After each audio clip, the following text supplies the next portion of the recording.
Saudara, Dinas Pendidikan Aceh yang mengeluarkan surat edaran jam malam bagi siswa di Aceh dengan dibatasi keluar sejak pukul 22 tepat waktu Indonesia Barat. Pemerintah Kabupaten Aceh Jaya pun mendukung kebijakan ini dan diharapkan dapat mencegah aktivitas kenakalan remaja yang merusakkan masyarakat.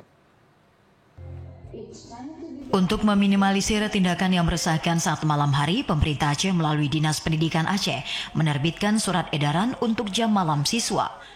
Aturan ini dikeluarkan sebagai bentuk perhatian serius pemerintah untuk mencegah kenakalan remaja.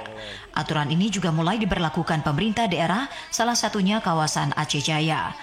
Guna mendukung implementasi kebijakan tersebut di lapangan, pemerintah Kabupaten Aceh Jaya akan melakukan koordinasi dengan seluruh unsur terkait, termasuk pihak sekolah, orang tua, aparat keamanan, serta perangkat kampung.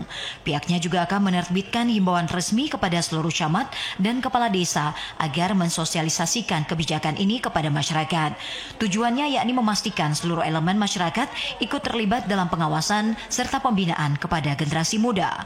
Wakil Bupati Aceh Jaya, Muslim D, menyampaikan kebijakan jam malam bagi siswa merupakan langkah positif dalam menekan potensi kenakalan remaja serta menjaga fokus pelajar terhadap pendidikan.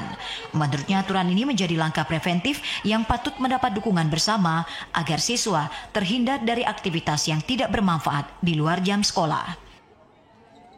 Harapan kita dengan berlakunya SE ini, mahasiswa ataupun anak-anak kita di Kabupaten Aceh Jaya waktunya itu teratur dengan baik dan tidak tergiring ke opini-opini yang lain. Adanya dukungan dari pemerintah Kabupaten Aceh Jaya diharapkan penerapan aturan jam malam bagi siswa dapat berjalan efektif serta memberikan dampak positif kepada perkembangan karakter dan kedisiplinan pelajar.